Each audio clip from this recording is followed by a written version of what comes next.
I spend a lot of time in this podcast focusing on individual accountability and personal responsibility to do the inner work, to free yourself from the limitations that are self-imposed. And I do try to contextualize my points where possible, to show the reasoning and how some individual insight fits into the bigger picture. But it is also important to understand the framework that exists outside of you, the society that you live within, the laws that you adhere to, the morality code that is given to you by your environment, by your society, by your family, by your friends, by the larger, wider community.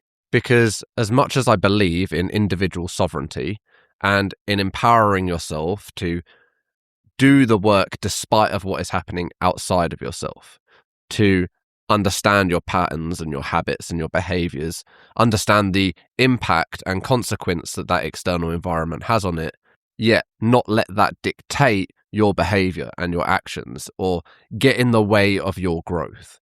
And the reason that I focus on your individual effort and your individual ability to start with yourself is because that is how change really happens. It starts with you and metastasizes into the people around you, into your environments, into your communities. And if enough people are doing this, that change will be felt on the macro. It happens in the micro, in the personal, in the individual, but as a collective, with all of those individuals changing, that becomes something that is changing on the macro scale. And not only that, but it's very easy to use the external to justify inadequacies or fears or problems that are internal, to masquerade them, to convince yourself that the problem is outside of yourself. And because X, Y, and Z is like that, that's okay for me to be like this.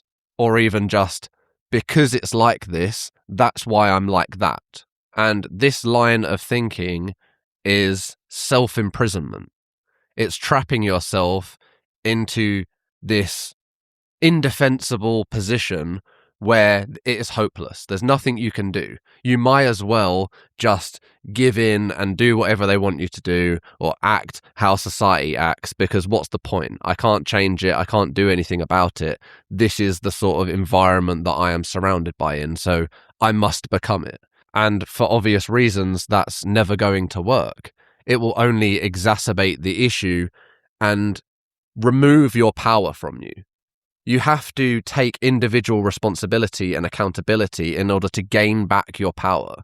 And as a powerful individual, you can then look to help others, to build community, to build refuge. But it all starts with you. You have to do that first for yourself before you can do it for anyone. But in order for you to do it for yourself, you must realize that you exist within this society and that is influencing you.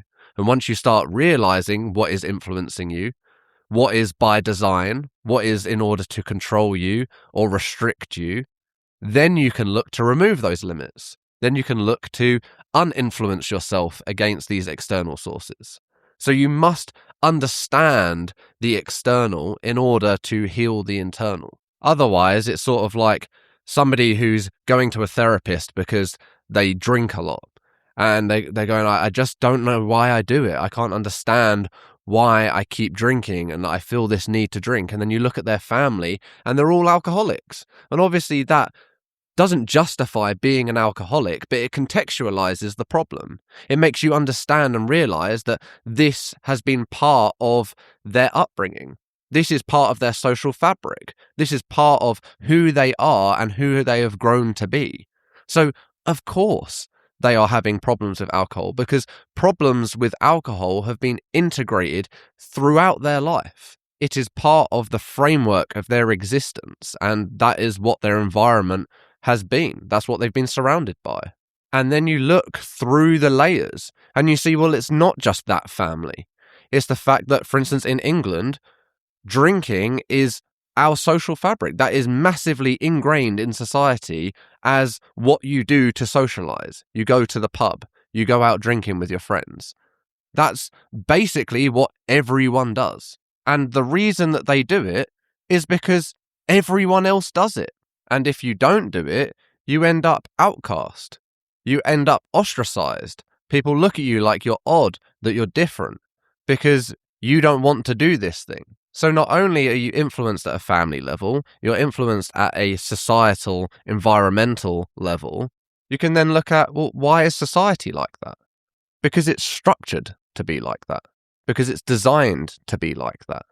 Because it helps to sedate us. It helps to distract us. It helps to make us more content and more accepting. It helps us accept and tolerate a life that we wouldn't otherwise. There are financial incentives, legal incentives, power incentives, a whole system, a whole structure that you are contained in. Everything is working against you. And this isn't just alcohol. This is across the board, financial, health-wise, everything. A whole system designed to extract resources, increase dependency, and reduce capability while maintaining capacity for production. Powerful and capable enough to add value to the system, to maintain the system, but not powerful enough to disrupt it, to change it, to do something about it. And when you really understand history and you look across the times as to what's happened, you can see that it's coherent, that things have been progressively heading the same way the whole time.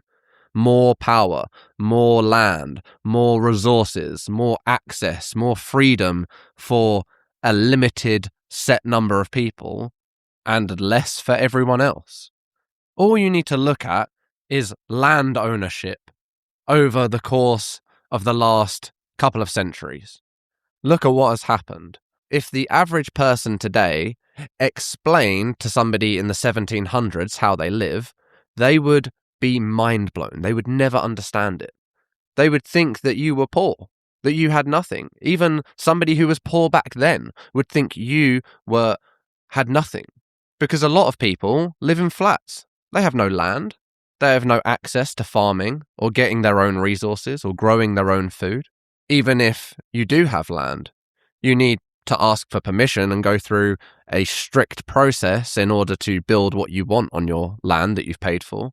And it's just normal now to work multiple jobs, or one job and a load of side hustles, just in order to be able to afford basics.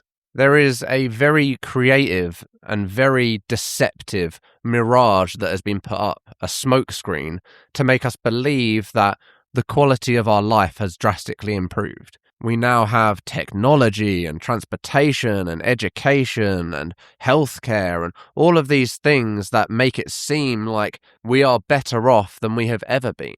And in some cases, we definitely are. Some cases, it's undeniable that our quality of life has improved.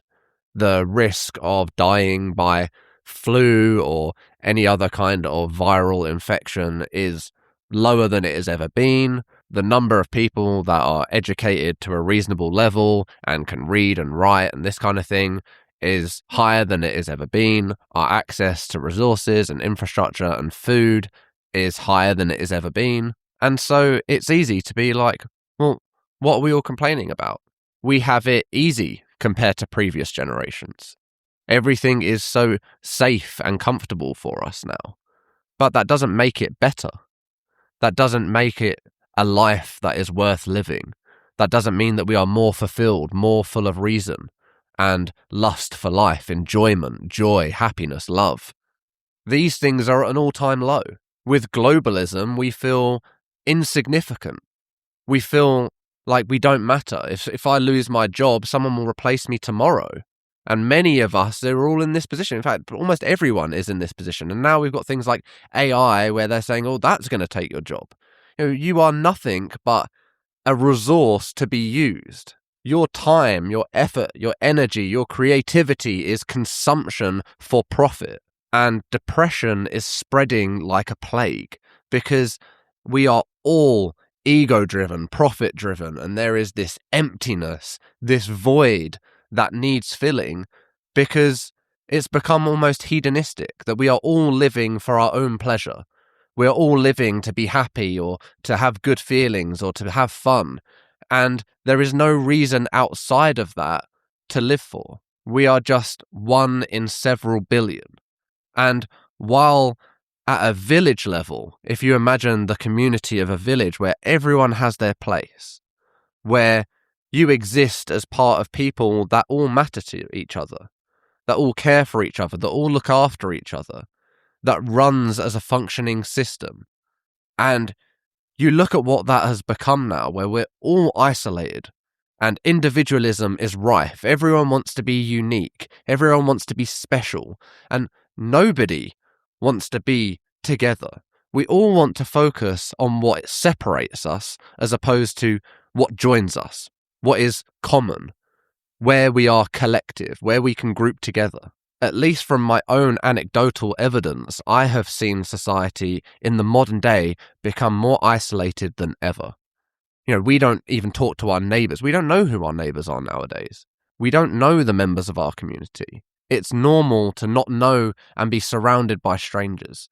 Before, if somebody walked into a village and they were an outsider, people would be a bit nervous, a bit scared, because they would think, well, who's this person? Are they a threat? Are they a danger? And we look at that as if that's bad. But really, there was a reason for that, because they were trying to protect their own. They care about the people that are in their lives. Every one of it, everyone in that village cared about one another. And when someone came in that was outside of that, they don't know whether that person's going to care for their way of life, their community. They don't know whether they pose a danger or a threat.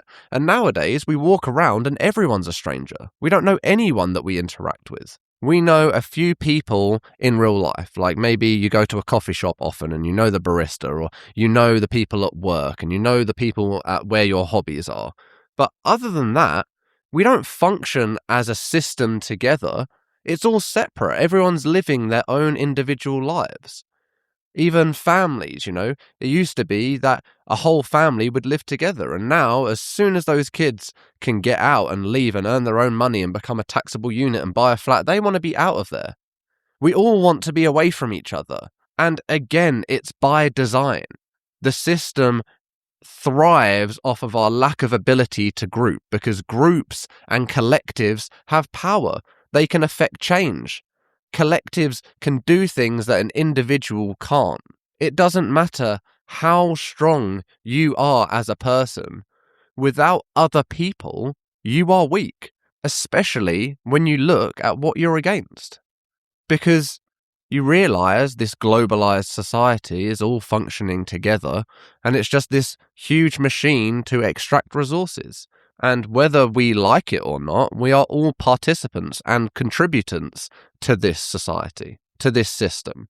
Even if we don't like it, even if we really, really don't like it, the threat is that if we don't participate, then we'll be in jail or killed, or, our freedom's taken away. We are not allowed to be free. If you tried tomorrow to go and live your own life, to be free, to find some land, to build your own house and forage for things, you would find it impossible. You would meet all of these legal requirements and restrictions and policing that would make it impossible for you to do so. You must remember that borders, lines, property, ownership, it's all made up. This is all our earth. This is all a place that we all exist, that we were born into, and we're here. Just because somebody says this is mine and somebody else says that's theirs, that doesn't make it true. That doesn't mean that any of us own any of this. Even if you look at, you buy your house, but you don't really own it. It's owned by the king. He just lets you have it. You have a hold over your estate, whether freehold or leasehold. That's legal rights to occupy. You don't own it. The king technically owns all land. And so you can work all your life to own that house, and it's an illusion. You don't really own it. And you definitely don't really own it because you can't even do what you want with it.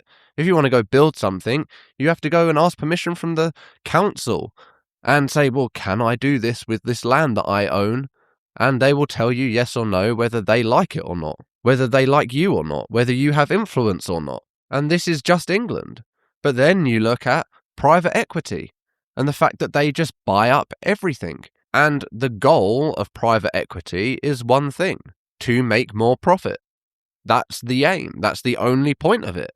So they buy up everything, strip out anything and everything that they can that is not essential to profit, and leave you with whatever they can, whatever minimum thing that they can give you that you will spend your resources on and accept. There is all this research and data around a breaking point in you, that there is this collective understanding of quality over quantity and cost versus value. And this is always shifting, and it's always shifting away from you. You are spending more and getting less. And they know that if they just took everything away from you in one big swoop, you would notice, that you would complain, you'd be in uproar.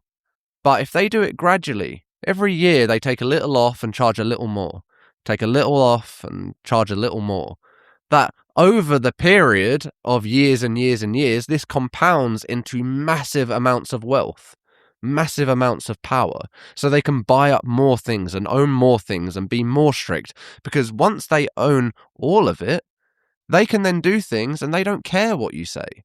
They don't care if you moan. You have no power. You own nothing. They own more than the governments, and the governments are in debt to them. So yes, individual responsibility and accountability is of the utmost importance. But you have to contextualize that in where you are standing. You are standing surrounded by corruption, surrounded by control, surrounded by things that were designed to keep you sedated, to keep you docile, to keep you comfortable, to prevent you from changing things, to prevent you from getting your freedom, to having the ability to create your own system, your own ways of living, to remove your sovereignty, and to keep you trapped, to keep you in a state where there is nothing you can do where they don't win. Because if you rely on them for electricity, gas, fuel, food, health, medicine, all of it, then what can you do? How can you revolt? How can you say no? You have no leverage. Your stake in the game is insignificant against theirs. They are a collective, and their collective is huge and has access to huge amounts of resources. But they depend on us. They need us. Because if they didn't, they wouldn't keep us around. They wouldn't give us what they give us if they could get away with it. The fact that they do things this way, their strategy is by design evidence of its own flaw. That they need us to be in a certain mood, a certain temperament, to be controlled to a certain degree, to be isolated to a certain degree. So in their strength, in their strategy, you can then begin to depict, oh, this is their weak points. They go for divisiveness. So collectivism must be their weakness. They bombard us with distraction. So peace and clarity must be their weakness. They separate us from the natural order, from nature. So nature must be their weakness. And that one's important because nature is self-sufficient. And that is what they are trying to remove. You can't control something that is self-sufficient. If we need nothing from them, what can they give us? What can they use to dangle the carrot? What bait are they going to use? It only works if we are in pursuit of them. If they hold something that we want, then we are easy to control. We are easy to manipulate. They can do whatever they want because we will do whatever it takes to get something that they have. Things that they have convinced you are valuable. Things that they have convinced you that you need. But the truth is, we don't need them. Nature provides. What we need is each other. What we need is community. What we need is to build together, to build back our strength, to gain back our resources, to gain back our autonomy. That is what we need. And rather than focusing on adhering or playing into a broken system that is designed to your detriment, we need to contribute to our own systems that we build together: infrastructure, land, resources, food, health. We need to build together. And that means creating frameworks that bring us together, that sustain us, that empower us. And it's all well and good talking about it. It's all well and good stating what the problem is and prophesizing what a solution might be. But it requires collective action. And we won't be able to do it as a segregated group of individuals or even a segregated group of groups. But it has to start somewhere. And that somewhere is at the individual level. That is you helping you getting yourself out of this system, you unlearning what they have taught you, unlearning your limitations, unlearning being who they have taught you to be, reclaiming your strength, reclaiming your intelligence, reclaiming your ability and your confidence. And that is the intention behind this podcast, is to help you unlearn, to help you learn new ways of thinking, new ways of self-inquiry, to help structure your thoughts and your beliefs so that you feel heard, so that you know that it's not just you, that somebody else understands, and that somebody else is going through this life trying their best to navigate all of these hurdles and challenges and obstacles that the world throws at you, just like you. And it is a call to action. If you hear this, message me, reach out, speak to me, tell me you hear it, you understand it, you know how it feels, you want to build something different. And maybe this is the start. Maybe you hearing this is enough. Maybe that is the catalyst that the change needs, where just you reaching out started something that metastasized into a small community, that then grew into a large community, a community where we live together and we grow vegetables together and we have fun together and we spread joy together and we enjoy life and we are free. Maybe all it takes is a message. I don't know. But what I do know is that with you or without you, I'm starting. I am on this. I am building it. And if you want to come along for the ride, then come along. But if you don't, then that's cool. Do your own thing. But I am recruiting. I am getting us together. I want us all to be working on this together, to be working towards a common aim, to have a reason, to have place and freedom to be able to build and to play with life, to enjoy life, to have joy and community, to have my kids be raised around other kids who have that structure and that freedom, to build a community of people that matter to each other, that want the best for each other, and who want more from life. Because, I know I do, and I know lots of people that I love do. And I hear and see on social media and stuff like that loads of other people think like this and feel like this and feel the call. But we have to do it. Action is the only thing that is going to matter here. That's the only thing that's going to have an impact, is us getting together and changing it together. So why not here? Why not now? And why not us? Thank you for listening.